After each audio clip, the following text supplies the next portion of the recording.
Hello everyone, I am back with your daily dose of complaining in GTA 5. Nah, but I'm really just having fun, poking at some minor parts of the game. Don't take it too seriously, and if you don't mind, please subscribe to a brother and leave a like. Only 1% of my viewers are subscribed. I'm also kidding about that, but it's pretty low, I think, at least I think so. So subscribe and you'll be invited to the Diddy party. When I was recently making my video about Trevor Phillips's ending in option A, in the final mission, I kind of thought that he never puts together that he was supposed to be killed in North Yankton. The biggest thing that he gets fixated on is Brad dying, which he brings to Michael's attention, of course, but he never brings to Michael's attention him dying or something to that extent. He just never thought of that. I don't think he ever really thought that he was supposed to be killed, and he never puts that together. And maybe that does make sense, but in my opinion it doesn't. In my opinion, it really never made sense because Trevor is not really a stupid person. Sure, he's kind of erratic, but he's not really what I would call dumb. And you can see Brad walk right in front of him in this scene, and then Brad gets shot, but he never questions that puts together that he was supposed to be the one to get shot and killed. And then Michael, of course, gets shot, but Trevor gets out alive, and he never asks Michael what the reason was behind this. And I think that Michael would probably just run with the excuse of, listen man, it was a tough life, I tried to get out with the money, and unfortunately you guys got in the way. But he never put together that he was supposed to get killed. How are you allowed to walk the streets, moron? Something that really made no sense to me when I first played the game was when Lamar and Franklin were first confronting D, they put on bandanas to cover their faces, and they're green, I guess to rep their gang or something, or maybe they're just the only bandanas they have, who knows. But they put on these bandanas as if they aren't the most recognizable people in Los Santos. At first I thought it was to like show their colors because, you know, they're gang members. But this was to hide their identity, because later on D mentions that he knew it was Lamar when he was first confronted, but when hopping in the van he asks, is that Lamar, when you're throwing him in the back, and you know, with Chop in the back as well, implying that he knew that it was them, but then he really didn't. I don't know, but the whole mission was kind of strange in my opinion. And ultimately they took the bandanas off anyways, so they showed their identity, and then they actually later on end up working with D, who then sets him up, and then he gets shot in the head. So that's lovely, but it really made no sense to me why they would even do that. I'll show the scene where he kind of contradicts himself here. Ain't no fun if the gangsters can't have none. Man, fuck you, Mark. I ain't sharing no ass with the CGF. Ain't nobody. I knew it was you before you took that flag off. You always been dumb, Lamar. Really? Something that doesn't really make sense to me, but just irritates me, is that they made a whole ass animation for mopping the floor, cleaning the mop with a bucket of water and all. This takes place in the bureau raid where Michael is mopping the floor, then he plants the bombs all around the office, then he gets out, boom, blow up, whatever. But they did a whole animation for him mopping the floor, cleaning it, like certain places you have to scrub and mop for it to go away. But they didn't add the feature of turn signals, which already exists in the game, mind you. All they had to do was add a bind to go along with it. But no, because who wants turn signals, right? We want an animation for mopping the floor. It is actually a pretty cool mission, but I mean, I like the mission, but it's just stupid. Why?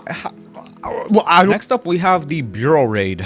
It really makes no sense at all. Speaking of the bureau raid, the crew are the only firefighters running into the building. There would be at least dozens and dozens of firefighters required for a fire like this, all the way on the top of the building.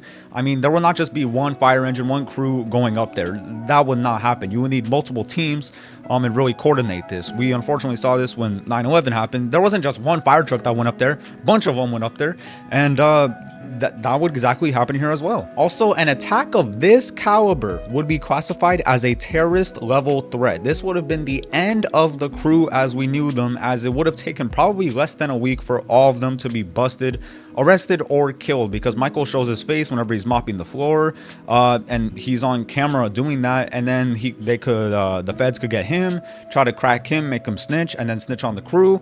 Bam, the whole crew. Why did that water bottle just pop? Bam, the whole crew is absolutely underwater. Also, in both endings, you go through a minor firefight with some officials up there, but there would be no way these people would be alive. All of that smoke, all of that. I mean, it's bad for firefighters to be up there with all that smoke.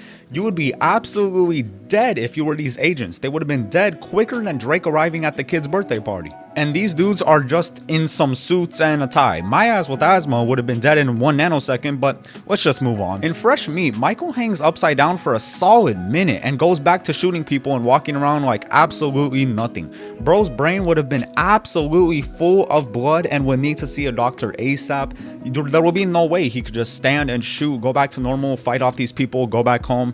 I mean, I guess he can't really go to the hospital because then they might ask him why he was upside down for so long, and then, you know, can you shut the, bro, this dog will not shut up. But that is insanely bad. Whenever people on roller coasters in real life, whenever the roller coaster breaks upside down and they're just stuck there, most of the time they need to be checked out by EMTs and admitted into a hospital because you cannot be upside down for that long. All of the blood rushing to your brain would just absolutely make it explode. But I guess he's just built different. Next up, we have Monkey Business. Quite a strange mission indeed.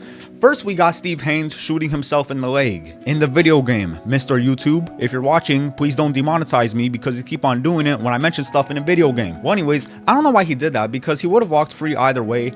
He tried to play the excuse as a double agent and tried to play both sides kind of. But clearly the IAA was not going to buy that, and he ended up getting out anyways, so I guess it worked in some way, but shooting his leg was kind of overkill if you ask me. He did, however, mention that agents had already entered the humane labs and that they needed more time and that he'll hold them off. Hey, all right, you go, I'll stay in cover. Fuck it, fine by me. And the dead bodies? I'm lucky I'm not one of them. Come on. Let's go! But once again, all he did was shoot himself in the leg, buying the crew maybe 10 seconds, and you get shot at anyways, so I guess they didn't have time to set up rockets or anything, but that was quite dumb, but very fitting for him, I must say. Something else that always made no sense to me is that why didn't they pin the bioweapon on the IAA, who plan to use it to release onto the streets of Los Santos as a way to show that they need more funding for anti-terrorist attacks or something? This is the real deal. My sources are convinced there's a plot in international affairs, you know, the agency, and they're using this facility to make a serious nerve toxin. Bullshit. Yeah, which they plan in their mind-blowing insanity to let a major terrorist release on a metropolitan area so they can continue to get funding. Nothing increases funding for fighting terrorism more than successful acts of terrorism. From something like this. They had the weapon, they had loads of evidence. I mean, they never recorded anything, but they have testimony and they should have recorded something.